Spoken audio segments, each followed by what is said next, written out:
안녕하세요. 더메다건입니다. 이번에 수험생 여러분들 9월 모의평가 응시하시느라 수고 많이 하셨습니다. 오늘도 9월 모의평가 국어 영역과 관련해서 기본적인 논제 구성이나 문제 흐름에 대해서 설명해드리고 오답률이 높았던 문제에 대한 풀이 해드린 다음에 앞으로 수능 직전까지 어떻게 학습하시는 것이 옳겠는지에 대한 조언을 드리는 시간 갖도록 하겠습니다. 저는 국어과 윤미선이고요. 여러분들은 문제지를 준비해 주시면 되겠습니다. 자, 오늘의 컨셉은 사실 이런 등급 컷은 처음이다라고 말씀을 드리는데 사실 시험 쉬웠죠? 등급 컷을 한번 분석을 해볼까요? 원점수를 기준으로 했을 때 보면 화작의 1등급 컷은 한 문제 틀리면 1등급이 좀 아슬아슬하게 되는 98점이 되고요. 언매의 경우에도 마찬가지로 한 문제 틀리게 되면 1등급을 받기가 조금 힘들게 됩니다. 근데 여러분들 여기에서 좀 주의를 하셔야 될 것은 표준 점수와 백분위인데요. 1등급을 받게 된 경우에도 표준 점수가 고점이 127점, 130점이 되지가 않습니다. 그리고 백분위도 한번 보실까요? 여기에 제가 두 가지의 숫자를 넣어놨는데 이 96은 1등급 백분위죠. 상위 4%까지가 1등급이니까 이건 당연하죠. 근데 만점의 백분위 한번 보시겠어요? 만점 백분위가 98이고요. 언매에서 만점 백분위 99예요. 이렇다는 얘기는 화작에서 만점자가 2% 그리고 언매에서 만점자가 1%가 나왔다는 뜻이죠. 그러니까 이 난도를 기준으로 해서 시험에 대한 총평을 드린다면 문제에서 그렇게 신유형도 없고 선택지도 썩 그렇게 하나만 오답으로 고를 만한 것도 없고 전반적으로 좀 평이하고 심지어 좀 지루한 시험이라는 생각은 듭니다. 그래서 아까 제가 만점자를 기준으로 한 백분위를 보여드렸듯이 전체 만점자는 2에서 3%가 될 전망이고 생각보다도 많은 수치입니다. 10,000명이 넘는 학생들이 만점을 받았을 가능성이 높습니다. 그리고 만점을 받았을 때 표점도 130점이 들락말락할 기준인 것 같아요. 그러면 이게 표준 점수가 무슨 의미를 가지고 있느냐면 작년에 6평을 보자면 만점의 표점이 145점이었고 작년 수능도 그렇게까지 어렵다고 하진 않지만 만점의 표점이 146점이었습니다. 그러니까 135점 혹은 130점대 후반을 기준으로 해서 만점 표점이 나왔을 때 조금 시험에 어느 정도 변별력이 있다, 난도가 높다라고 말씀을 드릴 텐데 이번 구평은 만점 표점이 130점이 들락말락해요. 그러니까 전반적으로 쉬웠던 시험이다라는 건 사실인 것 같습니다. 그러면 오답률을 기준으로 해서 봐도 여기서도 좀 생각해 볼 만한 게 있어요. 이게 화작이든 언매든 간에 공통적으로 과학 독서 지문에서 오답률이 가장 높았던 문제가 나왔던 건 사실이지만 정답률을 한번 보시자면 정답을 고른 학생들이 45% 내외가 됩니다. 그러니까 막 찍은 것보다도 못한 정도로 어려웠던 시험이라든가 아니면 오답으로 이끌어내는 선택지의 매력이 너무 높았던 시험이라든가 이렇게 볼 수는 없어요. 그러니까 오답률이 한 70% 내외, 즉 정답률이 한 30% 전후로 되면 한 개를 찍으면 그래도 정답률이 20% 정도 되니까 조금 어려웠다라고 말할 수 있을 텐데 가장 많이 틀렸던 문제도 정답률은 45% 내외가 됩니다.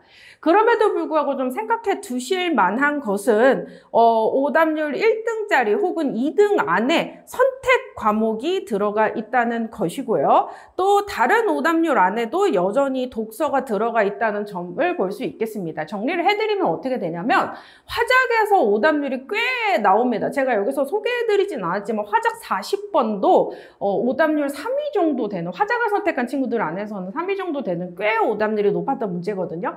제가 보기에는 화작은 아무래도 언매와의 난도를 높이려는 의도가 있기 때문에 계속해서 길고 복잡하고 까다롭게 출제될 가능성이 높습니다. 그래서 화작을 풀 때 시간이 부족하신 분들의 경우에는 수능은 이거보다도 더 길고 복잡하게 나올 것이기 때문에 좀 어려운 유형의 화작을 대비를 하셔서 시간이 부족하지 않게끔 준비하시는 것이 옳겠습니다. 그리고 또 문학 31번이 오답률 6위인데요. 이것을 제외하고는 전체 탑10 안에 문학 지문이 오답률 상위권에 들어가 있지 않습니다. 단 한 문제에 들어가 있거든요. 오히려 언매나 화작보다도 문학의 오답률이 그렇게 높지 않았던 것이죠. 그것은 아무래도 이번에 EBS 연계를 충실하게 시켜주었기 때문에 현대소설 같은 경우에는 거의 유사한 지문이 수능 완성에서 나왔었죠. 그러니까 수험생 여러분들이 문학을 그렇게 까다롭게 느끼지 않았을 것이라고 생각이 듭니다. 작년 수능이 문학이 워낙 어려웠기 때문에 많이들 문학이 독서보다 더 어렵다, 뭐 상위권으로 올라가려면 문학을 잘해야 된다, 뭐 이렇게 얘기하는데 제 생각엔 그렇지 않습니다. 문학은 EBS에서 50%를 연계해준다고 확실히 약속이 되었기 때문에 EBS 연계만 충실하게 준비가 돼 있었고 연계 체감이 되었다면 문학을 푸는 속도와 정확도 또한 올라갈 수 있었을 것이라고 봅니다. 그리고 또 독특한 게 뭐냐면 독서 오답률 상위권 문제에 보기가 들어가 있는 3점짜리가 없어요. 다 짧은 유형의 문제인 2점짜리가 오답률 상위권에 들어가 있습니다. 이를 통해서 알 수 있는 것은 무엇이냐면 보기 유형의 문제 3점짜리 누구나 다 풀 수 있어요. 그러니까 이거 나는 원래 3점짜리 못해. 나는 과학 지문 나오면 보기 들어가 있는 문제는 못 풀어. 이렇게 해서 지레 포기하지 마시고 모든 문제를 다 건드리는 것이 맞고요. 전체적으로 본다면 3점짜리 유형의 난도로 떨어뜨리는 방식으로 해서 킬러를 배제시켰다는 느낌을 강하게 주려고 하는 것 같지만 변별력을 높이기 위해서 가볍게 추론하는 2점짜리 유형이 계속해서 은은하게 까다로워져가지고 문제를 풀면서도 시간을 계속 고민하게끔 만드는 유형의 시험이었던 것 같습니다. 그럼 이어서 말씀을 드리자면 독서 영역에서 오답률이 높았던 거 전체 지문을 다 읽을 필요까지는 없는 시험이었던 것 같아요. 그러니까 모든 지문이 혹은 모든 지문에 달려있는 문제가 어려웠던 것 같진 않아서 개별 문제 위주로 오답률이 높았던 세 문제를 중심으로 풀어드리겠습니다. 먼저 독서 과학의 8번 문제 한번 보실까요? 자, 그럼 여러분들은 문제지의 3페이지를 펼치시면 되겠습니다.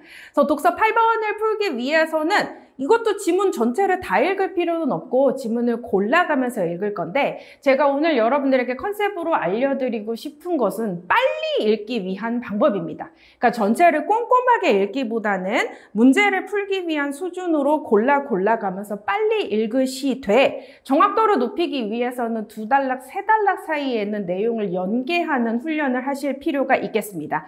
지문을 보면서, 문제를 보면서 말씀드릴까요? 3페이지 1단락 한번 봅시다. 자, 블록체인 기술은 데이터를 블록이라는 단위로 묶어서 체인 형태로 연결한 것을 여러 대의 컴퓨터에 중복으로 저장하는 기술이다. 별건 아니지만 정의해주는 문장이 나온 경우에는 예의상 밑줄 쳐놓고 어디까지 가냐면 문장의 구조도 한번 고민해 보시는 게 좋아요. 여기 예를 들어볼까요? 이거 문장의 주어는 블록체인 기술 2조. 여기서 저장하는 기술이다. 이게 서술어죠.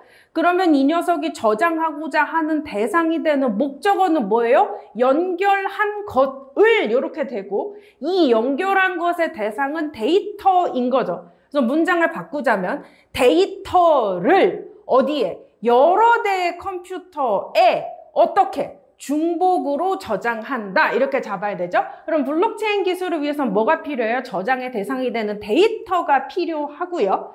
그것을 저장하는 위치가 되는 컴퓨터가 여러 대가 필요하고요. 그 컴퓨터에 동일한 데이터를 중복해서 저장하는 것이 들어가겠죠. 그러면 그 다음에 체인 형태로 연결된 블록의 집합이 블록체인인데 그럼 여기 블록의 집합은 데이터에 대한 이야기겠죠. 그리고 블록체인을 저장하는 컴퓨터로 노드라고 하면 노드는 여러 대가 들어가 있겠죠. 그랬을 때 생성된 블록은 노드들의 전파가 되고 노드들은 즉 바꿔 말하자면 이 데이터를 받은 컴퓨터들은 블록에 포함된 내용이 블록체인의 다른 블록에 있는 내용과 상충되지 않는지 이건 내 안에 들어있는 거죠. 컴퓨터 한 대 안에 들어있는 내용과 서로 충돌되지 않는지 혹은 다른 블록에 이중으로 포함되어 있지 않은지 등을 검증하는 과정을 거치게 됩니다. 그죠? 그러니까 다시 블록체인이 노드에 도달하게 되면 개별 컴퓨터들은 검증하는 과정을 거치게 되죠. 그리고 검증이 끝나고 나서는 모든 노드들이 참여하는 여러 컴퓨터들이 참여하는 승인 과정을 거치고 난 뒤에 승인이 완료가 되면 블록체인에 연결이 된다라고 볼 수 있겠죠. 그랬을 때 이 승인 과정에는 합의 알고리즘이 사용되고 합의 알고리즘의 예로는 작업 증명이 있다 인 건데 별건 아니지만 혹시나 해서 이거 다음에 혹시나 해서 문제 8번을 먼저 한번 볼까요? 문제 8번입니다. 다음은 밑글을 읽은 학생에게 제공된 학습지 일부이다 라고 하는데 1단락의 마지막 문제 제가 아까 네모 쳐드렸죠. 합의 알고리즘의 예로 작업 증명이 있다 라고 하는 문장이 있었단 말이죠. 그렇게 본다면 우리가 정리해 본다면 작업 증명은 어쩌고 저쩌고의 예시이다라는 주술 구조로 정리할 수 있잖아요. 근데 문제 8번의 선택지 4번에 해당하는 정답 선택지를 보면 합의 알고리즘은 작업 증명의 한 예이다. 이렇게 되면 이 문장의 주술 구조를 정리하면 합의 알고리즘이 예이다. 이렇게 되죠? 그러면 이 서술어를 기준으로 했을 때 주어가 다르게 되죠. 그래서 정답은 선택지 4번이 되는데 이 위치를 섞어 놓았을 경우에 수험생 여러분들이 페이지를 넘어가면서 풀려고 하다 보니까 정신이 없어서 실수하시는 경우가 있습니다. 그래서 혹시나 해서 말씀드리는 것 중에 하나가 뭐냐면 여러분들이 키워드를 중심으로 동그라미 치면서 일치불일치 유형의 문제를 풀다가 만약에 5개의 선택지가 다 맞는 것 같다. 답이 잘 보이지 않는다라는 생각이 들면 어떻게 검토해야 되나요? 라고 하면 지문에 있는 내용을 여러 번 읽고 다시 뒤져보는 방식으로 시간을 허비하지 마시고요. 지문의 근거 문장과 선택지에 주술 구조, 문장 구조를 쪼개서 다시 이해해 보시는 게 어떨까 싶습니다. 단어 중심으로만 이야기하다 보면 논의가 좀 꼬이게 되거나 페이지가 넘어가서 정신을 놓치면 실수하기가 쉬워요. 이렇게 되니까 만약에 문제가 풀리지 않는다면 너무 당황하지 마시고 실제 시험장에서 문장과 주술 구조부터 쪼개야지, 이 서술어가 요구하는 목적어를 뽑아봐야지 라고 하는 방식으로 하면 좀 낫지 않을까 싶습니다. 자, 다시 앞 페이지로 와서 우리 2단락을 보면서 한번 얘기를 해볼까요? 2단락은 건너뛰고 문제를 풀기 위한 의도로 문제 10번을 풀기 위해서 3단락으로 바로 넘어갑시다. 그 다음 문제 10번에는 2단락의 내용은 별로 필요치 않으니까요. 3단락으로 가봅시다. 3단락에 이렇게 나오네요. 데이터가 무단으로 변경되기 어렵다는 성질을 무결성이라고 하는데 무결성은 블록체인 기술의 대표적인 장점이다. 특정한 노드인 컴퓨터에 저장되어 있는 일부 데이터가 만약에 변경되는 경우에는 그 변경된 블록은 이후 블록체인들과의 연결이 끊어지게 되고, 이것까지는 괜찮죠? 그랬을 때 이 끊어진 블록을 다시 연결하려면 승인 과정을 필요로 하기 때문에 연결 복구는 어렵다 어쩌고 저쩌고인데, 여기 있는 승인 과정의 키워드 혹시 위에 있었던 내용하고 기억이 나시는지요? 1단락에 제가 아까 밑줄 쳐드렸던 문장 연결할지의 여부는 모든 노드들이 참여하는 승인 과정을 통해 정해진다라고 1단락의 내용이 있었어요. 승인 과정이라는 키워드로 연결이 되어 있죠.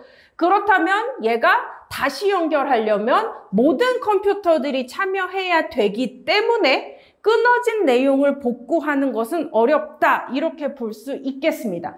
계속 이어서 볼까요? 블록과 블록체인의 연결을 유지하면서 데이터를 변경하는 것은 모든 컴퓨터들이 승인을 해줘야 되니까 쉽지 않으므로 블록체인 데이터에서는 무결성이 높다. 근데 이렇게 무단 변경하는 경우는 승인 과정을 해야 되죠? 근데 그것과 다르게 일부 데이터가 삭제된 경우에는 원래의 데이터로 복원할 때 승인 과정이 필요하지 않다라고 해서요. 1단락에 있는 승인으로 연결을 해볼까요? 블록체인 저장 과정에서 승인이 완료되면 이 블록체인은 어디에? 여러 컴퓨터인 노드들에 어떻게? 중복 저장된다고 했죠. 그러면 이 경우 승인된 데이터는 승인 과정이 필요하지 않기 때문에 나뿐만 아니라 다른 노드들에도 중복으로 저장이 되고, 밑줄친 기억 한번 보시겠어요? 블록체인에 포함된 데이터의 일부가 지워지더라도 승인을 하지 않고 이미 저장된 정보는 내가 아닌 다른 노드들에도 중복으로 저장이 되어 있고, 별거 아닌 것 같지만 여기 들 들어있죠? 여러 컴퓨터에 들어가 있잖아요. 문제 이어서 10번 보시겠습니다. 오답률 가장 높았던 문제죠. 문제 10번. 기억의 이유. 왜 복원하기가 쉽냐? 삭제된 데이터를 왜 복원하기가 쉽냐? 승인을 매개로 1달러과 연결해서 읽으셔야 된다고 했죠. 승인이 필요하지 않고 이미 승인이 된 데이터는 여러 노드들의 중복으로 저장되어 있다고 했으므로 여러 노드들에 중복으로 저장되어 있다. 이 내용 어디 썼게요? 1단락에 있었습니다. 자, 이 문제를 통해서 우리가 얻을 수 있는 교훈은 뭐냐면 작년에도 그랬고 재작년에도 그랬고 많은 수험생분들이 특정한 주제의 지문에 자신이 없는 경우가 많아요. 나는 과학 지문을 잘 못해. 나는 경제가 나오면 잘 못해. 그러면서 한 지문을 아예 버리고 문학이라도 다 맞자. 이런 생각으로 시험장에 들어가실 수 있는데 이 정도로 난도가 나오게 된다면 한 지문을 버려서 11점, 12점을 날려서 80점대 후반에서 시작하는 게 그렇게 좋은 선택은 아닙니다. 왜냐면 이 정도 난도로 시험이 쉽게 출제된다면 88점을 받아도 3등급이 들어갈랑 말랑 아슬아슬해요. 그러니까 한 지문을 버리는 게 너무나 크리티컬하기 때문에 모든 지문을 다 건드리고 풀어보는 것이 좋겠습니다. 그럼에도 불구하고 문제를 빠르고 정확하게 풀기 위해서는 그 밑줄 쳐져 있는 유형의 문제를 물어볼 때 그 한 단락 내부에 있는 내용만 보는 게 아니라 그 단락의 윗단락 혹은 그 단락의 윗단락 이렇게 떨어져 있는 내용을 연결해서 이해하시는 게 사고력입니다. 그럼 이걸 늘리려면 어떻게 해야 되죠? 라고 하지만 별거 아니지만 아까 제가 승인 과정이라는 키워드로 1단락에 있는 내용과 다시 연결한 거 기억나셨나요? 순간적으로 키워드를 외워야 내는 능력은 필요합니다. 승인 과정이라는 키워드를 반드시 알고 있었어야 3단락을 읽을 때 무결성과 승인이 왜 연결되어 있는지, 문제 10번의 밑줄 친 기억은 3단락에 있는데 근거 문장은 왜 1단락에서 찾아야만 하는지를 찾을 수 있을 것입니다. 다시 한번 말씀드리자면 수험생 여러분, 시험장에 들어가셔서 한 지문을 포기하겠다라는 아니란 생각은 하지 마시고 모든 지문을 다 읽으시되, 지문을 읽을 때 웬만하면 키워드는 외워가면서 멀리 떨어져 있는 내용을 연결해가는 방식으로 훈련하시는 게 필요하겠습니다. 다음 문제로 갈까요? 아까 얘기했던 문제는 건너뛰고요. 그 다음에 이번에는 사회 지문에 있는 5번 문제도 한번 확인해 볼게요. 얘도 마찬가지로 제가 왜 보여드리냐면 밑줄 쳐져 있는 문제는 그 밑줄 쳐져 있는 내용의 앞뒤에만 있는 게 아니라 멀리 떨어져 있다는 걸 보여드리기 위해서예요. 여러분들은 문제지 2페이지를 펼치시면 되겠네요. 2페이지 1단락입니다. 어쩌고 저쩌고 경쟁을 촉진하고 소비자 주권을 확립하기 위해서 불공정한 거래 행위랑 부당 광고의 규제가 붙고, 이거 하나씩 나오겠죠? 불공정한 거래 행위 규제하는 건 공정거래법일 테고 부당한 광고를 규제하는 건 표시광고법에 대한 활용이겠죠? 아, 그럼 내용이 두 개구나 라는 생각이 든다면 그 다음 단락의 앞머리를 보면서 법이 몇 단락에 걸쳐서 나온지 보시면 돼요. 그럼 여러분들 문제지를 보면 2단락의 앞머리에 공정거래법 나오죠? 그리고 다음과 다음 단락의 앞머리에 보자면 4단락의 앞머리에 표시광고법 나오죠? 그러면 2단락과 3단락의 공정거래법에 걸려있는 내용임을 알 수 있겠습니다. 다음 단락 한번 볼까요? 공정거래법은요, 재판매 가격 유지 행위를 금지하게 되는데요. 재판매 가격 유지 행위는 빨리빨리 읽을 수 있겠어요? 거래 가격을 정하거나 구속하는 조건을 붙여서 거래하는 행위이다. 자, 정의가 나왔을 때 문장 구조를 보셔야 되죠? 그래서 재판매 가격 유지 행위란 가격을 정해서 거래하는 행위이다. 이렇게 돼요. 그럼 얘랑 연결하면 그 다음 단락 한번 보실까요? 재판매 가격 유지 행위는 자유를 제한하고 경쟁을 제한하며 효율성도 저하시킨다. 이렇게 나오죠. 자, 다시 이 기억에 해당하는 행위를 하면 자유가 제한되고 경쟁도 제한되고 효율성도 저하되잖아요. 그러면 공정거래법에서 기억의 행위를 금지하면 자유는 늘어나고 경쟁도 촉진되고 효율성도 향상되겠죠. 그럼 문제 5번 한번 보실까요? 기억 니은에 대한 이해로 가장 적절한 것은 선택지 1, 2번의 기억을 먼저 보고 가볼까요? 자, 기억의 경우에는 재판매 가격 유지 행위, 즉 금지되는 대상인 안 좋은 행위잖아요. 그럼 이런 경우에 후생 증대 효과는 커질 수가 없기 때문에 허용된다고 볼 수가 없습니다. 선택지 2번입니다. 기억의 잘못된 행위에서 얘를 금지하는 목적은 기억을 하면 자유가 제한되고 기억을 금지하면 자유는 늘어나겠죠? 그러니까 여기에 금지하고 제한은 함께 올 수가 없습니다. 괜찮으시겠어요? 그럼 이제 광고로 가겠습니다. 4단락으로 갑시다. 표시광고법은 소비자를 속이거나 오해해서 인식할 수 있게 만드는 부당한 광고를 금지하는데요. 광고는 기본적으로 자유로 보호를 받게 되지만 거짓이나 과장 광고 혹은 기만 광고는 금지돼 있고 이를 위반하게 되면 처벌받습니다.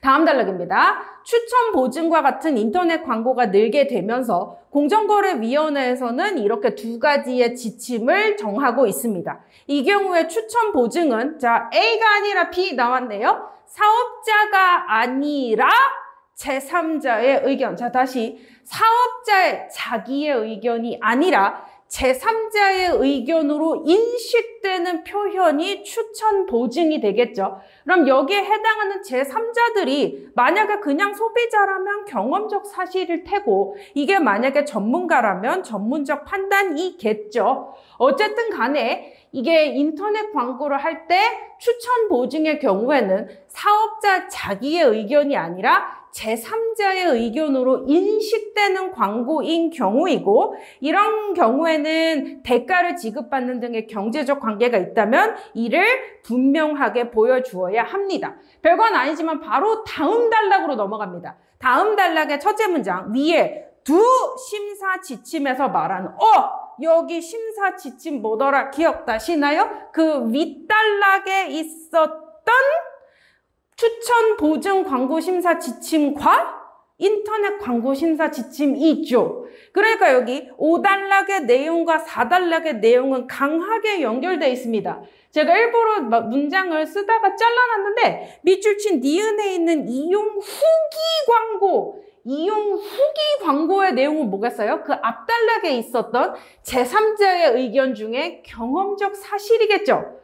여기까지 붙일 수 있겠습니까? 문제 5번. 계속 이어서 가볼까요? 선택지 3번입니다. 니은을 할 때 결국에 표현의 자유는 어느 정도 억제가 되는 것이므로 이 경우 표현의 자유는 보호받지 못한다 이렇게 할 필요가 없겠고요. 자, 그 다음에 선택지 4번이요. 그러면 영업의 자유로 보호받는다라고 자유보호도 보기가 좀 어렵겠죠. 선택지 4번입니다. 기억은 사업자가 직접 작성하면 사업자 자신이잖아요. 니은에 대한 내용은 뭐였죠? 사업자가 아니라 제3자였죠. 그럼 얘랑 연결해 본다면 사업자가 직접 작성한 경우엔 포함하지 않는다. 이게 가장 적절하겠네요. 다시 이해되셨어요? 아까 4단락, 5단락의 내용을 확인을 해 본다면 니은의 경우는 사업자가 아니라 제3자므로 니은은 사업자를 포함하지 않는다는 내용 연결해도 되겠죠. 자, 제가 읽은 속도 혹시 보이세요? 이 지문을 읽고 얻을 수 있는 교훈은 뭐냐면 3점짜리 보기 문제의 오답률이 그렇게 높지 않았고 난도도 높지 않았어요. 그러니까 난 못한다고 미리 생각하고 겁먹지 마시고 일단 두려움 없이 접근하시되 문제 5번 같은 것들 유형, 밑줄 친 기억이나 니은 같은 걸 보고 떨어져 있는 내용을 연결하거나 가볍게 추론하는 유형의 경우에는 여러 단락에 걸쳐서 나타나는 떨어져 있는 내용을 연결하는 데 온 신경을 집중하셔야 되고 시험장에서 여러분들이 지문을 읽으실 때 안구를 위로 갔다 아래로 갔다 내려갔다 올라갔다 하면서 움직이는 것도 크게 문제가 되진 않습니다. 그랬을 때 이 지문에서 제가 앞부분에 있는 내용을 연결할 때 1단락을 읽어드렸던 내용은 얘기는 공정한 경쟁에 대한 이야기와 광고에 대한 이야기로 크게 두 덩어리로 나누어져 있었기 때문에 이거를 2단락과 3단락 그리고 그 이후 부분으로 크게 이분화할 수 있었기 때문에 읽는 속도를 조금 더 높일 수 있었죠. 그러니까 1단락을 읽고 구조에 대한 이해를 하시되 아까 두 심사, 지침 이렇게 생기는 심사, 지침 이런 류의 키워드는 5단락, 6단락으로 넘어가도 그 앞부분에 내용이 있었다는 걸 기억을 하셔야 되겠죠. 그러므로 떨어져 있는 내용을 연결할 때는 순간적으로 집중해서 순간적으로 키워드 정도는 외워두시는 게 옳겠습니다. 그렇게 많이 어렵지 않죠. 자, 다음 문제. 이번에는 인문복합에 너무 당황스럽게 오답률이 높은 문제 중에 하나 12번이죠. 엄청나게 난도 높은 문제 13번, 14번 같은 거 좀 길고 복잡하게 생긴 애들은 사실 선택지가 그렇게 어렵지 않았어요. 난도가 높은 시험이 아니다 보니까 좀 12번 문제 같은 유형이 수험생 여러분들이 조금 당혹스럽지 않았을까라는 생각은 듭니다. 그래서 여러분들은 문제지 4페이지를 펼치셔서 가나 복합 지문을 보시는데 이 지문은 문제를 더 잘 풀기보다는 좀 빠르게 정리하면서 어떻게 읽을 것인가에 초점을 맞추기 위해서 전체를 다 읽을 거예요. 근데 빠르게 한번 읽어볼게요. 가지문입니다. 만약에 이거 하기 전에 이 내용 먼저 얘기해드릴까요? 자, 인문 지문의 경우 지난 6평 시험의 에이어와 행크스 지문은 정말 악몽 수준으로 어려웠죠. 이게 주장 근거 방식대로 인문 지문의 경우 철학자의 주장이나 논리적 근거들이 너무나 치밀하고 정보의 밀도가 높다면 밑줄을 쳐가면서 그 문장의 종류를 판단하시는 게 옳거든요. 이게 주장 문장인지 아니면 근거 문장인지 아니면 근거의 근거인지를 보면 되지만 이번 9평에 나온 시험처럼 그냥 단어만 대립된을 중심으로 읽어도 전혀 문제가 없는 경우에는 문장 구조 너무 신경 쓰지 마시고 대립 키워드에만 표시를 하시되 이 키워드들 사이에 선후관계나 인과관계나 대립관계는 여러분이 재구성을 하시는 것이 더 효율적인 독해 방법입니다. 보면서 말씀드릴게요. 4페이지의 가지문입니다. 리얼리즘 영화 이론과 바쟁에 따르면 영화는 뭐 열린 창인데 창문이라는 건 무슨 뜻이냐면 이제 세상을 인식하는 틀이 된다 이렇게 되네요.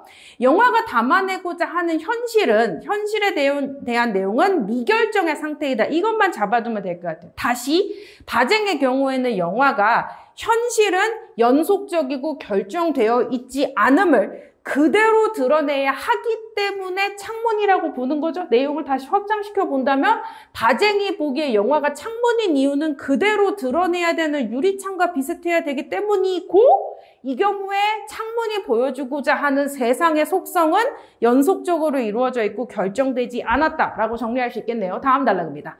바쟁은 영화 감독을 이렇게 두 종류로 나눴대요. 감이 오지. 종류가 두 개죠. 대립 키워드로 한번 정리를 해볼까요? 자, 첫 번째로 영화의 형식을 중시하게 되면 이미지를 믿는 감독인데요. 이 경우에 제가 세모 표시로 전체를 다 정리를 해볼게요. 이 감독은 다양한 영화적 기법으로서 현실은 변형하게 되고요. 새로운 의미를 만들어내게 됩니다. 몽타주의 대가인 예이제슈테인이 대표적인데 몽타주는 추상적이거나 상징적인 이미지를 통해서 관객이 익숙한 현실을 낯설게 받아들이는 새로운 의미를 만들겠죠. 또한 짧은 쇼트를 불규칙적으로 편집해서 영화가 재현된 공간의 불연 속성, 현실의 연속성과는 다르게 표현하겠죠. 이런 느낌을 만들어냄으로써 몽타주가 현실의 연속성을 깨뜨릴 뿐만 아니라 감독의 의도에 따라 관객이 현실을 하나의 의미로만 해석하게 될 우려가 있는 것이라서 별로라고 생각했다. 즉 이미지를 믿는 감독들은 예술의 형식을 중시하고 이런 경우에 현실을 변형하기 때문에 별로다 이렇게 얘기했다는 거잖아요. 다음 단락. 그럼 바쟁은 이번에는 현실을 믿는 감독을 지지했다라고 하네요. 바쟁이 좋아하는 현실을 믿는 감독은 네모 한번 쳐볼까요? 이들은 이미지를 믿는 감독과는 달리 형식이 아니라 내용을 중시했다 이렇게 되네요. 그래서 여기에 들어있는 변형되지 않은 현실을 객관적으로 보여주되 이때 쓰는 영화 기법은 디포커스와 롱테이크라고 하네요. 계속 이어서 디포커스는 근경에서 원경까지 숏 전체를 선명하게 초점을 맞춰 촬영하는 기법으로 원근감이 느껴지고 공간감을 표현하게 된다면 현실을 그대로 드러낼 수 있다고 보는 것 같습니다. 롱테이크는 하나의 숏이 길게 이어지도록 촬영하는 기법으로서 영화 속 사건이 지속되는 시간과 관객의 체험 시간이 일치하게 돼서 현실을 마주하는 듯한 효과를 낳는다네요. 그래서 바쟁에 따르면 디포커스와 롱테이크를 혼용, 섞어서 사용해서 연출하게 되면 관객이 그 장면에 담긴 인물이나 사물을 자율적으로 선택하여 응시할 수 있다. 관객의 자율성을 보장해 준다는 거죠. 그러면 화면 속 공간 전체를 볼 수 있는 건 무슨 기법 때문일까요? 아마도 디포커스 때문이겠죠? 그럼 그것과 다르게 사건 전개의 전체 방향성을 지켜볼 수 있는 것은 롱테이크 때문이겠죠? 그래서 그런 측면에서 바쟁이 봤을 때 현실을 믿는 감독은 현실의 속성인 미결정성 같은 걸 있는 그대로 드러내주는 것이 초점인 것 같아요. 마무리 단락입니다. 바쟁은 또 다른 한편으로는 자연광을 이용하거나 일반인을 사용하는 것처럼 강한 현실감을 만들어내는 연출 방식에 찬사를 보내게 되고요. 또 한편으로는 정교하게 구조화된 서사는 싫대. 그럼 이 내용은 이미지를 믿는 감독들이 많이 사용하는 거겠죠? 그것과는 다르게 열린 결말을 통해서 의미를 확정하지 않는 영화를 선호했다. 이것이 뭐냐면 영화가 현실의 미결정성을 드러낸다고 생각했기 때문이죠. 오답률 높았던 문제 12번 한번 볼까요? 가와 나에서 모두 답을 찾을 수 있는 질문인데 일단 가까지 읽고 왜? 가와 나를 이어서 한꺼번에 보자면 너무 길잖아요. 그러니까 가까지만 읽고 나서 될 수 있는 애와 없는 애만 먼저 판단해보자. 선택지 1번 영화는 무엇에 비유되니까 창 나왔었죠? 현실을 객관적으로 드러내준다. 그러니까 1번은 괜찮죠. 가만히 읽었을 때. 선택지 2번이요. 내용과 형식 중에 무엇이 중요한가? 바쟁의 경우에는 현실을 그대로 드러내준 내용을 더 중요하게 봤으니까 크게 문제되지 않죠. 자, 선택지 3번. 관객에 대한 이야기는 딱히 나오진 않았던 것 같아요. 썩 마음에 들진 않으니까 세모로 해주고요. 시기별 변천 아니었고 영화관 환경 아니었기 때문에 이제부터 4, 5번은 읽지 않겠습니다. 나지문으로 갑시다. 정신분석학적 영화 이론에 따르면 밑줄 친 기억, 관객이 영화에서 느끼는 현실감은 상상적인 것이며 환영이다 라고 얘기하는데 왜 그렇게 될까요? 영화와 관객의 심리 사이의 관계를 다루게 되는 경우에 동일시 현상에 주목하는데 잘 보세요. 이런 동일시 현상은 영화 장치 때문에 발생하는 거니까 내용이 제시된 순서랑 다르게 논리적 순서로 생각해 보자면 영화 장치가 먼저고 그것의 효과가 동일시 현상이 되겠죠. 순서를 잘 잡아두세요. 이렇게 됐을 때 영화 장치는 어쩌고 저쩌고를 아우르는 개념이다. 이래서 동일시 현상이 일어나게 되면 관객이 영화의 등장인물의 자신을 일치시키는 일이 일어날 수 있다고 보네요.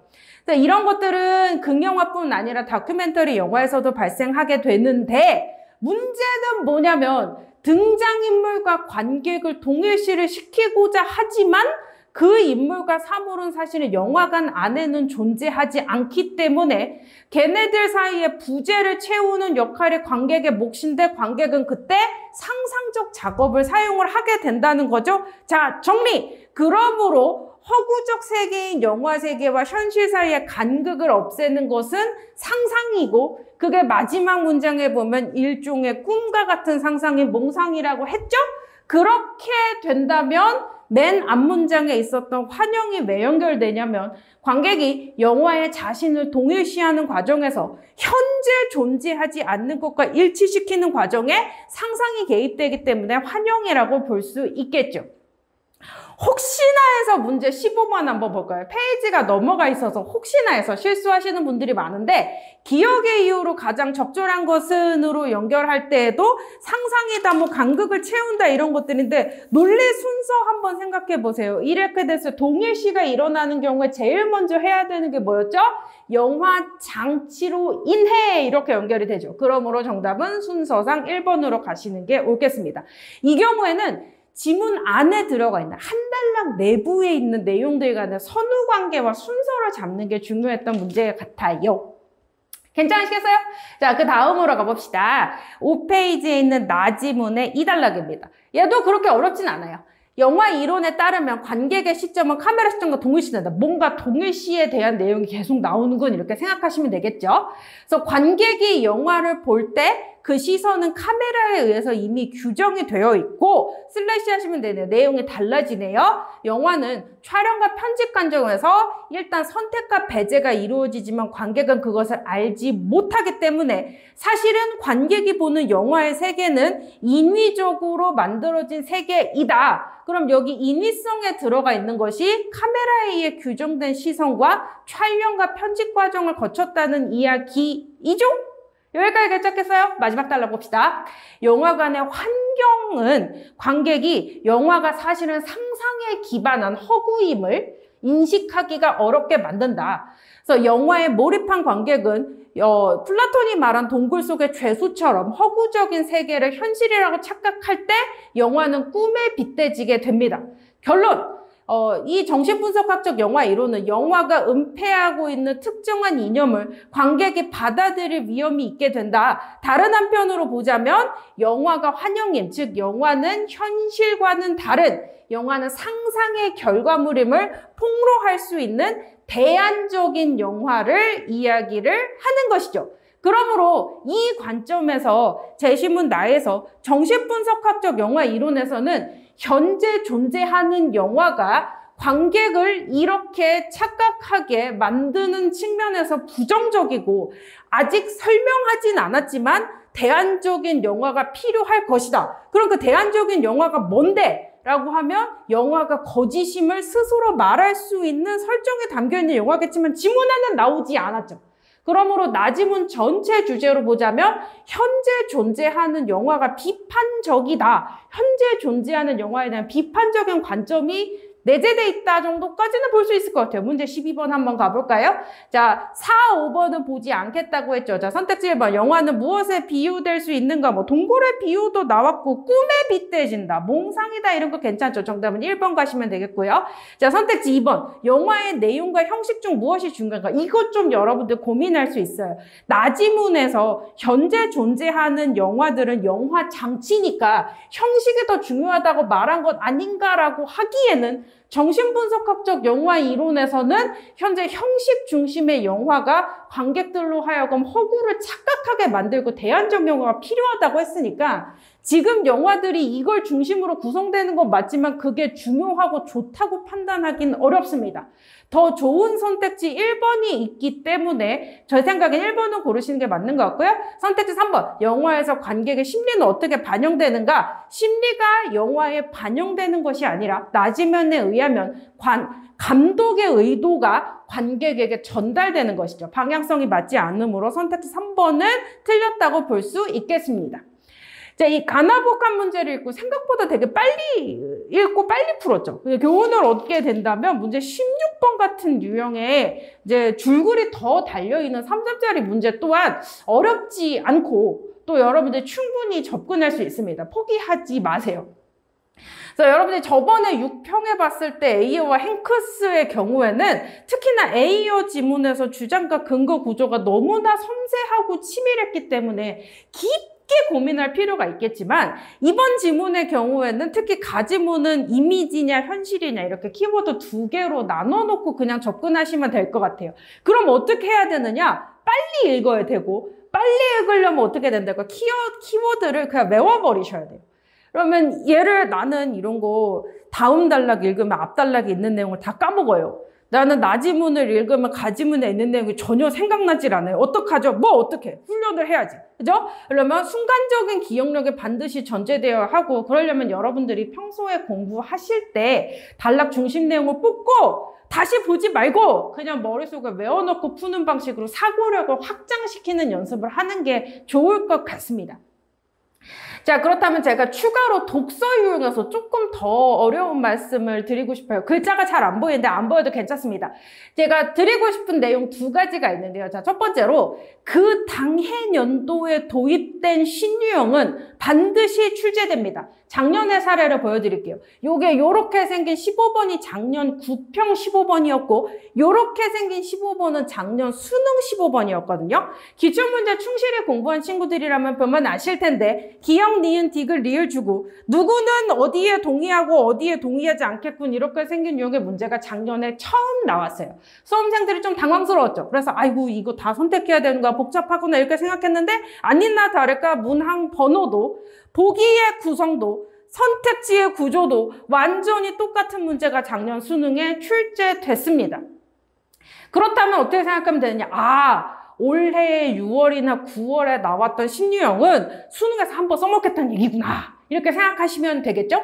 다른 이야기 한 개만 더 해드릴까요?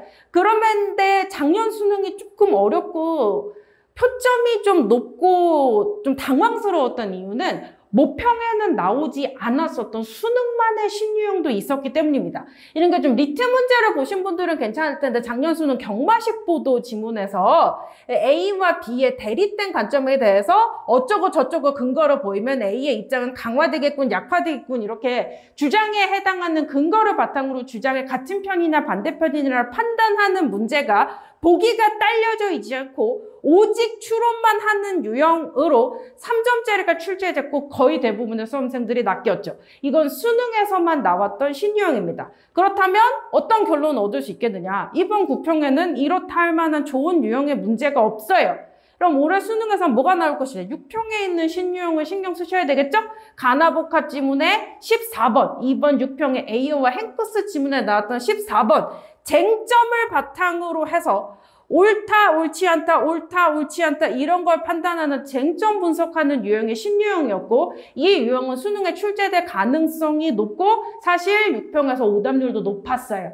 그러므로 이 유형을 어떻게 대응할 것인가를 준비해 두시는 게 옳을 것 같습니다. 한 개만 더 이어서 이야기해볼까요? 원래 얘기하지 않으려고 했는데 인터넷을 중심으로 수험생들이 약간 논의가 들썩들썩 하는 것 같아서 좀 정리를 하고 넘어가려고요.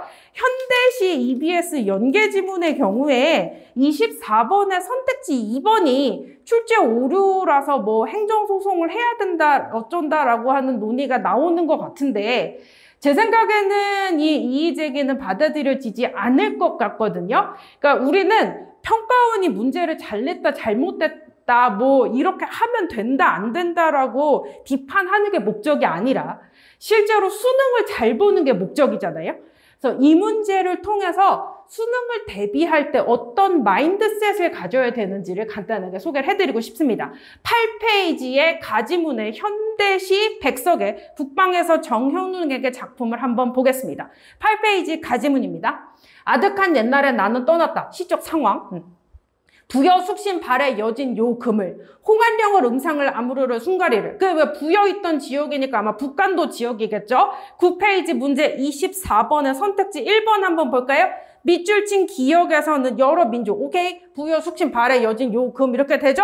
여러 나라나 지명 오케이 홍안령 음상 아무르 순가리 이런 지명을 열고 해서 화자가 떠나온 공간을 북쪽 지역으로 포괄되는 질적으로 동일한 공간 나쁘지 않죠. 그래서 이어서 보면 범과 사슴과 너구리를 배반하고 어쩌고 저쩌고로 속이고 나를 떠났다. 별건 아니지만 배반과 속임에다가 체크해 두시겠어요? 그러므로 이 시적 화자가 자신의 시적 상황인 과거에 내가 떠난 상황은 기존에 있는 북방의 존재에 대한 배반과 기만이라고 판단하는 거예요. 떠난 행위 자체를 부정적으로 생각하는 거죠. 이연 한번 볼까요? 나는 그때 자작나무와 이깔나무가 슬퍼하던 것 잘 생각해보세요. 나무 요런 애들은 문법적으로 말하면 무정물이고 그냥 정확하게 말하면 식물이잖아요. 그러니까 이런 놈들은 사실은 정서를 가지고 있지 않으니까 이 친구들이 슬퍼하고 있었다라고 하는 거 의인법인 것까지는 알겠죠. 하나만 더 생각해줄까? 이 나무들이 슬퍼하는지 아닌지는 누가 어떻게 아는데? 시적 화자가 내가 기분이 안 좋으니까 그냥 나무들이 바람에 흔들흔들 하는 게 슬퍼하는 것처럼 보이는 거 아니겠어요? 그럼 여기서 배경 지식을 좀 깔아드릴까요? 자, 다시 이 나무가 슬퍼하고 있다. 당연히 의인법이죠. 근데 여기서 하나 더 나가야 돼. 수능을 준비하는 여러분들이라면. 어디까지 말씀드릴 수 있냐면 이 선택된 나무들은 시적 화자 외부에 존재하는 객관물이면서 시적 화자가 가지는 정서와 어떤 식으로든 관련이 있는 객관적으로 존재하되 정서와 상관을 가지는 객관적 상관물 아닙니까? 자, 객관적 상관물의 경우에는 시적 화자 정서와 같을 수도 있고 반대될 수도 있고 매개체일 수도 있고 뭐 불러일으킬 수도 있고 강조해 줄 수도 있고 대조될 수도 있고 여러 가지 경우의 수가 있겠지만 여러분들 반드시 생각하셔야 되는 건 이 나무가 왜 이런 정서를 가지는데 시적 화자인 내가 기분이 나쁘니까 이렇게 보이는 거 아니에요? 대부분의 객관적 상관물은 사실 시적 화자의 정서를 드러내주기 위한 의도로 씁니다. 그 뒤에 이어서 볼까요? 갈대와 장풍이 나를 떠나지 말라고 붙들던 말도 잊지 않았다. 그럼 떠나는 게 지금 계속해서 배신이고 배반이며 내가 두고 오는 이 나무들이 울고 있고 바람 같은 친구들이 가지 말라고 붙잡았던 거잖아요. 그러니까 계속해서 나를 잔치해서 보냈을 때 남아있는 애들이 나와서 울던 것도 잊지 않았다. 24번의 선택지 2번 한번 보세요. 니은에서는 의인화된 자연물. 오케이죠? 화자가 북방을 떠나면서 느낀 슬픔. 나쁘지 않아요. 왜? 다시 이렇게 상식적으로 생각해줘야 돼. 내가 기분이 나쁘니까 남아있는 이 나무들이 슬퍼하는 것처럼 보이는 거잖아요. 생각보다 되게 단순한 거야. 근데 그 다음에 학생분들이 보면서 이 다음 지문을 보면서 많이들 헷갈려 하시거든요. 나는 그때 과거죠. 내가 이 북방을 떠나던 시절에 아무 이기지 못할 슬픔도 시름도 없이 그러니까 이렇게 생각하죠. 아, 화자는 슬프지 않구나. 그러므로 시적 화자는 슬프지 않고 나무는 슬픈 거니까 이 나무와 시적 화자의 정서는 대립되는 거구나 라고 착각할 수 있다고요. 잘 생각해 보세요. 이 경우에 얘가 슬픔도 시름도 없이인데 이 대립구도는 나무랑 대립되는 게 아니라 그때 그리고 제가 중략시켜놨지만 이제 밑줄 친 미음에는 이제 과거와 현재의 대립으로 보셔야 돼요. 그럼 이때 대립이 될 때 과거의 경우에는 슬픔도 시름도 없어. 그럼 현재는 슬픔과 시름이 있어? 그게 아니죠. 슬픔과 시름에 쫓겨서 뭐 한다고? 돌아왔다고요. 그렇다면 내가 이 행위를 추동하게 만드는 슬픔과 시름은 여전히 있었고 이때는 견딜만 했어. 여기 있잖아요. 이기지 못할 슬픔은 아니다. 이때 슬픔과 시름은 견딜만 했어. 근데 지금은 자 여기가 대립되네. 이기지 못할 슬픔과 시름이네. 그러니까 이게 만약에 없다, 있다로 완벽하게 대립됐다면 제가 인정하겠어요. 근데 그게 아니라 슬픔, 시름도 없었는데 이 경우 앞에 꾸며져 놓은 관용절이 뭐예요? 이기지 못할 슬픔이죠. 그러니까 이 경우에는 이길 수 있고 감내할 수 있었는데 지금은 감내할 수 없는 슬픔으로 쫓겨서 행동으로 이끌어진 거잖아요. 그러니까 이 당시에 시적 화자가 슬픔이 없었다는 표현으로 저는 납득하기가 좀 어렵습니다. 그래서 23번 선택지 2번 다시 볼까요? 화자가 북방을 떠나면서 슬픔을 느끼는 거 저는 전혀 문제가 되지 않는다고 봅니다. 그러니까 24번의 선택 4번은 너무나 답이기 때문에 2번을 선택하신 분들이 좀 고민이 되는 거 2번이 적절하지 않은 선택지라고 생각했던 분들의 고민을 다른 방식으로 좀 접근을 해볼게요. 제가 아까 객관적 상관물의 가능성을 말씀드렸죠. 이게 평가원이 문제를 잘 냈다, 뭐 잘못 냈다 이렇게 내면 된다, 안 된다라고 하기 이전에 우리는 평가원의 출제 원리를 좀 보셔야 돼요. 객관적 상관물이 시적 화자와 상황상 반대될 수는 있지만 그게 시적 화자의 주관적인 해석에 의해서 나타난다는 건 벌써 14년 전에 1, 2학년도 수능에도 한번 나온 적이 있어요. 지문 한번 보시겠어요? 이거 곽재구의 구두 한 켤레의 시인데요. 그러니까 내가 차례를 지내고 돌아온 시간적 배경은 뭐 가을이겠죠? 구두 밑바닥에 고향의 강물 소리가 묻어 있대. 근데 잘 보세요. 내 귀는 얼어서 강물 소리를 못 들었는데 구두는 혼자서 강물 소리를 듣고 왔대요. 자, 그럼 작품 구조상 나하고 구두하고 대립되는 건 맞잖아요. 그러면 시적 화자인 나는 고향을 전혀 기억하지 못해? 그럼 고향에서 아무것도 하지 않고 왔어? 그게 아니죠. 시적 화자가 고향에 대한 그리움을 품고 있었으니까 내 구두에 강물 소리, 고향의 소리가 있다고 느껴지는 거잖아요. 그러니까 시에서 설정되는 상황상 당연히 대립될 수 있죠. 근데 여기서 선택된 객관적 상관물은 당연히 시적 화자가 주관적으로 재구성한 거잖아요. 그럼 이게 끝이냐? 아니요. 여기 또 나와요. 제가 중략시켜놨지만 고향의 모습과 구두는 처음 본 거고 나는 여러 번 본 거야. 대립되죠. 그럼 내가 고향을 모르냐고. 그게 아니잖아요. 그래서 건성으로 겨울을 보내고 돌아온 내게 즉 내가 이제 고향에서 고향을 깊게 즐기지 않고 그냥 대충 누워있다가 왔어. 그래서 이제 고향은 나한테 좋은 선물 같은 거 아름다운 자연을 보여주진 않았어요. 근데 내가 고향을 떠나서 다시 서울로 돌아오고 나서 영화 속을 흔들리며 떠난 내 낡은 구두가 고향의 강물 소리를 들려준대. 그럼 나는 못 들었는데 구두가 들려주는 거 맞잖아요. 시적 상황상. 근데 이 시적 화자가 결국에 말하고 싶은 건 뭐예요? 이 고향에 대한 생각을 내가 겉으로 드러내진 않았지만 가지고 있었던 건 맞잖아요. 여기까지 괜찮겠어요? 자, 1, 2학년 수 34번에 선택지 5번 한번 보시겠습니까? 고향에 대해서 무심했지만 고향이 화장의 내면에 자리 잡고 있었음이 낡은 구두라는 객관적 상관물로 드러나고 있다. 아까 있었던 문제 24번과 거의 비슷한 구성이에요. 시적 상황상으로 대립이 돼 있지만 여기서 선택된 소재에 해당하는 객관적 상관물은 시적 화자의 정서와 일치한다고 보셔도 전혀 문제가 되지 않습니다. 그러니까 왜 제가 이렇게 열변을 통해서 말씀을 드리냐면 평가원은 문제를 잘못 내지 않아요. 그리고 문제를 잘못 냈다면 인정해 줄 겁니다. 그러니까 여러분들이 시적 상황에 대한 오해를 가지고 문학이 가지는 객관적 상관물의 기본 이론에 대해서 오해를 가지고 비판하신다고 해서 상황은 달라지지 않아요. 그럼 여기서 우리가 할 수 있는 것은 무엇이냐? 평가원은 이렇게 내는구나. 평가원이 가지고 있는 문학에 대한 이해도는 이렇게 생겼구나라는 걸 그냥 납득하고 넘어가시면 돼요. 분하게 느끼거나 화가 나거나 할 필요가 전혀 없습니다. 그래서 제가 강하게 말씀드리고 싶어요. 24번 문제의 유형은 이미 옛날 수능부터 반복적으로 출제가 됐고 객관적 상관물이 가지는 깊숙한 의미가 무엇인지 안다면 별로 그렇게 고민할 만한 유형의 문제가 아닌 것 같아요. 휘둘리지 마세요. 정리해볼까요?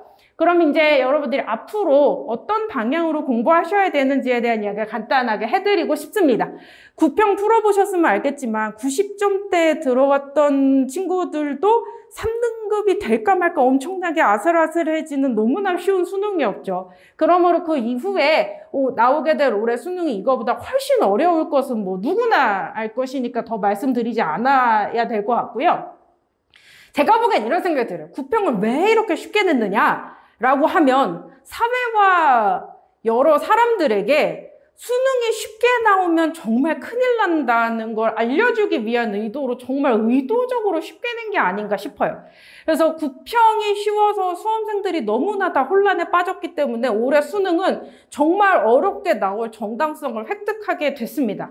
그래서 앞으로는 어떻게 하셔야 되냐면 난도를 높여서 공부하시는 게 맞을 것 같아요. 그럼에도 불구하고 여전히 문학은 중요하죠. 상위권의 학생들의 경우에도 문학의 속도를 높여서 독서에 충분한 시간을 확보함으로써 정확도를 높이기 위해서, 그리고 중하위권의 친구들의 경우에도 공부해서 올릴 수 있는 과목은 문학이 훨씬 빠르기 때문에 문학 공부하고 독서 공부의 비중은 5대5 정도로 동일하게 하시는 게 맞을 것 같습니다.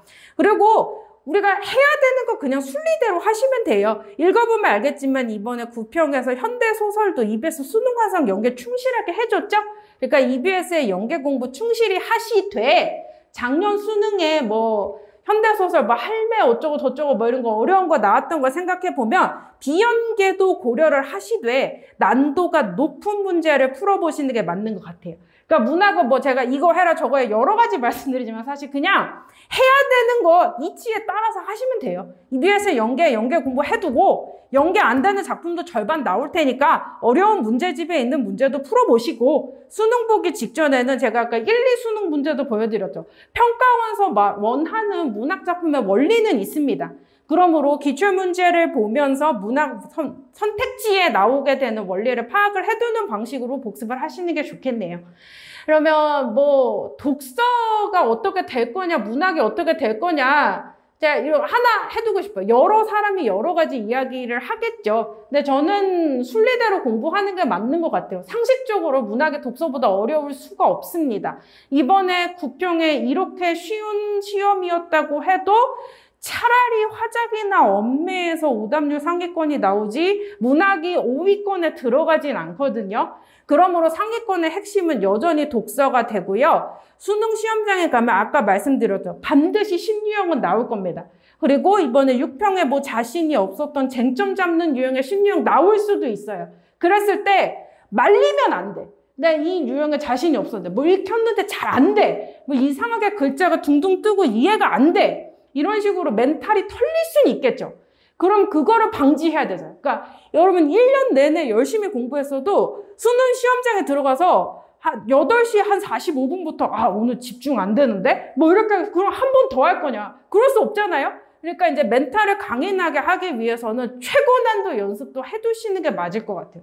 정말 할 거 없다. 법학전문대학원 시험도 한번 보세요. 이걸 잘 풀라는 게 아니야. 글이 이 정도로도 어렵게 나올 수 있구나. 추론이라는 게 이렇게 깊숙하게 어려울 수 있구나라는 걸 생각해 두셔서 시험장에서 말리지 말라는 뜻입니다. 또 다른 이야기도 해볼까요? 이제 중위권이나 이제 중하위권 친구들이 가장 고민하는 거 이거 아니에요? 시간이 부족해서 한두 지만 못 읽는데 그럼 다 읽으려고 빨리 읽으면 풀었는데 다 틀리고 이제 맞으려고 천천히 읽으면 한두 지만 못 읽어요. 당연히 해결책은 없죠. 근본적으로는 독해에 대한 실력이 늘어야만 해결이 되는 거니까 지금 수능시험 60일, 70일 남았는데 한두 달 안에 해결될 수는 없는 문제입니다. 그래서 제가 보기에 실무 연습을 하면서 여러분들이 얼마나 급하게 읽고 얼마나 후다닥 읽어야 될까를 판단하는 것도 저는 시험을 운영하는 능력이라고 생각해요. 실무 연습 많이 해두시길 바랍니다. 다만 요거 하나만 말씀드릴게요. 이번에 9평의 출제 원리를 통해서 우리가 추측할 수 있는 시그널이 뭐냐면 멀리 떨어져 있는 내용을 연결할 수 있는 수준의 기억력은 저는 반드시 필요하다고 봅니다. 그러면 여러분들이 실무 연습을 하건 뭐 기출문제를 보건 EBS를 보건 간에 그냥 풀고 지문하고 하나하나씩 비교해보면서 밑줄 치고 풀었는데 맞았네? 풀었는데 틀렸네? 그냥 이러고 넘어가는 게 아니라 단락 단위로 내용을 묶어가면서 그 단락에 있었던 내용을 그냥 외워버리는 건 어떻겠어요? 그러니까 사고력의 범위를 계속해서 늘리라는 거죠. 키워드들 같은 게 기본적으로 머릿속에 들어가 있어야 떨어져 있는 내용을 연결하고 추론하는 것도 할 수 있습니다. 거의 다 남았어요. 그럼 이제 뭘 할 것이냐? 라고 한다면 저는 실무 연습을 많이 하셔야 된다고 생각해요. 왜냐면 이제 기출문제나 이런 거 공부한 친구들을 만나서 이야기를 해보면 제가 뭐 독서실이나 자리에 앉아서 혼자 풀 땐 잘 되는데 이상하게 모의고사만 보면 점수가 안 나요. 왜 그럴까? 80분 동안 집중해본 경험이 없어서 그래요. 솔직하게 얘기해볼까? 대부분의 경우에 여러분들 선택 과목 먼저 풀고 그 다음에 문학 풀고 마지막에 9시 반쯤 됐을 때 시험 시간이 60분쯤 지났을 때 독서 풀죠. 근데 사실 50분, 60분 정도 지나면 너무 힘들고 진이 빠져서 집에 가고 싶잖아. 거의 그렇지 않겠느냐는 거예요. 시험은 체력입니다. 그러니까 여러분들 이제 자리나 독서실이나 이런 데 앉아서 타이머로 7분, 6분 맞춰놓고 한 개의 지문을 빡 집중해서 풀어내는 것과 시험장에 앉아서 45문제를 1시간 20분 동안 집중하는 것은 천지 차이예요. 그렇다면 어떻게 해야 되느냐면 뭐 하루에 한 지문씩 풀어보자 뭐 이런 이제 주간제 공부할 수도 있겠죠. 기출문제 뭐 검도통 같은 거 공부할 수도 있겠죠. 그럴 때에도 4지문, 5지문 단위로 묶어서 분과별로 풀어서 집중의 시간을 20분, 30분 이상으로 늘리는 연습을 하는 게 맞는 것 같아요. 여러분들이 EBS 문학을 다 보셨다면 최대한 많은 실무 연습을 하시는 게 맞는 것 같아요. 만약에 체력이 부족한 학생들의 경우에는 시험장에 가서 뭐 이상하게 집중이 안 됐다. 뭐 9시 40분쯤 되니까 너무 힘들어서 집에 가고 싶었다. 뭐 이번에 시험 뭐 완전히 포기하고 싶었다라고 생각해도 아무도 들어주지 않습니다. 지금 상황에선 여러분들이 이 정도 수준의 집중력을 유지하는 체력을 늘리는 것도 훈련입니다. 이제는 이런 것도 할 수 있어야 된다고 생각합니다. 그다음에 마지막으로 이거 말씀만 드릴게요. 수능 이제 직전이 되면 막 여러 가지 막 기도 메타를 하면서 제발 이게 연계돼서 나왔으면 좋겠다. 뭐 수능 대예언, 막 수능 보기 뭐 4시간, 5시간 전에 뭐 어느 교수님이 뭐 실종이 됐는데 뭐 이런 얘기를 여러 가지 예측을 하거든요. 솔직하게 얘기해볼까요? 만약에 문학에 동일한 질문이 나왔어. 그럼 3점짜리 문제 다 맞을 건가요? 혹은 이번에 6평에 A와 행크스에서 가지문의 A와 수특 연계였거든요. 그렇다고 해서 다들 다 맞았는가? 그렇지 않거든요. 그래서 EBS 연계는 아는 게 나왔을 때 빨리 풀고 남들이 다 맞았을 때 나도 틀리지 않기 위해서 하는 거니까 반드시 해야 되는 거지. 걔만 파고 걔가 뭐가 연계된 것인가를 예측하고 걔만 본다고 해서 시험을 잘 보는 게 아닙니다. 그러니까 EBS 연계는 베이스로 깔아주는 거고요. 그 위에는 여러분의 실력을 보여줘야 되니까 제가 아까 말씀드렸던 것처럼 고난도 유형과 실무 80분 동안의 집중력을 유지하는 훈련은 해두시는 게 필요하다고 생각합니다. 오늘 제가 해드리고 싶은 이야기는 여기까지면 거의 다 된 것 같아요. 제가 오늘은 좀 강하게 여러 가지 측면을 말씀을 드렸지만 저희는 기본적으로 노력하고 미래를 위해서 땀을 흘리는 여러분들을 모두 다 사랑합니다. 수능 최고의 전문가 집단 더매드 학원이었습니다.